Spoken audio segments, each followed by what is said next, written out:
दो दोस्त। एक समय की बात है, एक छोटे से गांव में दो सबसे अच्छे दोस्त रवि और मोहन रहते थे। वे बचपन से ही अविभाज्य थे, हमेशा एक दूसरे का साथ निभाते थे। हालांकि रवि दयालु और ईमानदार था, जबकि मोहन चालाक और स्वार्थी था। एक दिन जब वे जंगल में लकड़ी की तलाश में घूम रहे थे, तो उन्हें एक पुराने पेड़ के नीचे दबा हुआ एक छिपा खजाना मिला। उत्साहित होकर उन्होंने इसे समान रूप से साझा करने का फैसला किया। लेकिन मोहन के मन में लालच आ गया।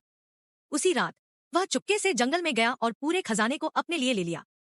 अगले दिन सुबह उसने रवि से झूठ बोला कि जंगली जानवर खजाना ले गए। रवि निराश हुआ, लेकिन उसने कोई बहस नहीं की।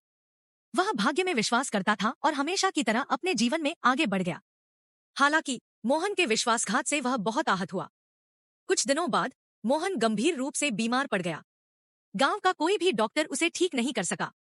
वह दिन ब दिन कमजोर होता गया और अपने जीवन के लिए डरने लगा।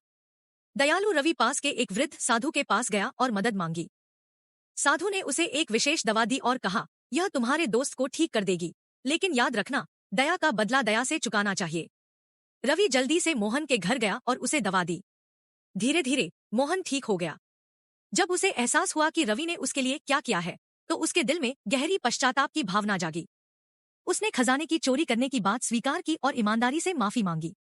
रवि ने उसे माफ कर दिया, लेकिन उसे याद दिलाया कि धोखा दुर्भाग्य लाता है, जबकि ईमानदारी हमेशा जीतती है। उस दिन से मोहन ने अपने तरीकों को बदल दिया। वह रवि की तरह ही ईमानदार और दयालु बन गया। दोनों दोस्त करीब रहे और उनकी दोस्ती और भी मजबूत हो गई। नैतिक शिक्षा, जैसा करोगे वैसा भरोगे। आपके कार्य यह निर्धारित करते हैं कि दूसरे आपके साथ कैसा व्यवहार करेंगे।